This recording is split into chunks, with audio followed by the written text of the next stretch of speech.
Bieži vien cilvēki jautā par to, kā sākt sadarboties ar eņģeļiem.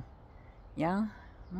Tomēr lielākā daļa mēs viņiem ticam un gribam viņus pieaicināt savā dzīvē. Bet, kā sākt, ko darīt? Tiešām ļoti svarīgs un būtisks jautājums.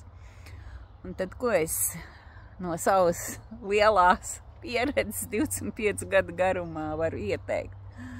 Pirmkārt, ir svarīgi uzaicināt savu vistuvāko draugu. Un tas ir mūsu sargeņģelis. Redz, kādu jau staru viņš sūta, tikko viņu pieminējām. Tiešām, paldies tev, mīļais. Jā, jo sargeņģelis ir tā gaismas būtne, kas mūs veda šeit uz zemi.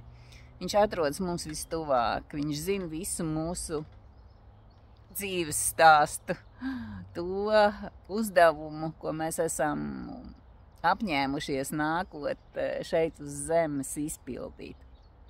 Jā, un tā tad var sākt vienkārši ar sarunu ar sargeņģeli.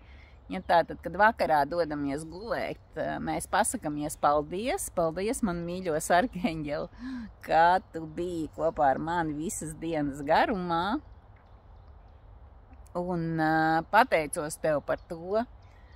Un arī no rīta, kad pieceļamies, mēs arī viņām pateicamies, kad viņš bijis kopā ar mums visu nakti.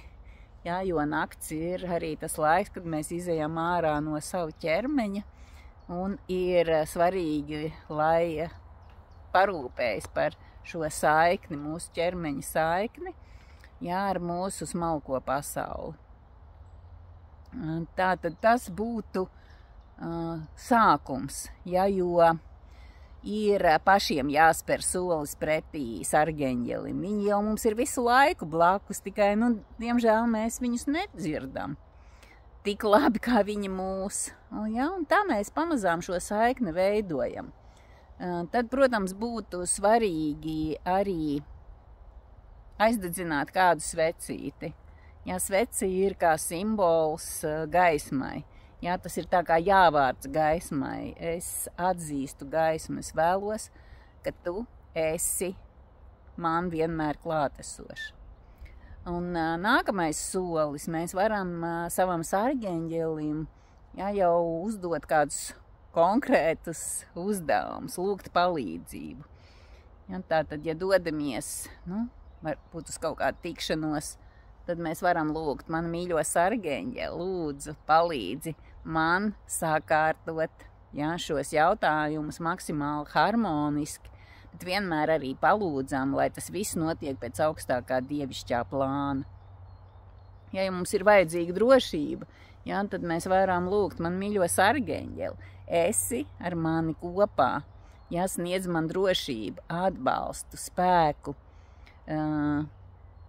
sirds siltumu, mīlestību. Ja, tieši tādas kvalitātes, kuras jūs vēlaties šajā laikā sevi aktivizēt. Un, protams, mēs varam lūgt arī pa savu mīļo sargeņģeļiem, pa saviem bērniem.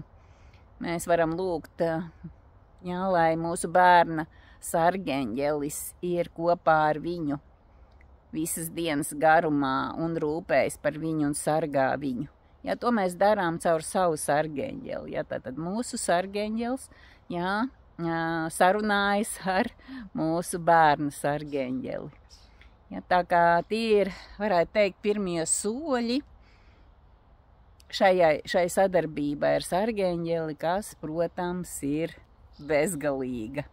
Ja, tālāk dalīšos ar nākamajiem soļiem. Lai top!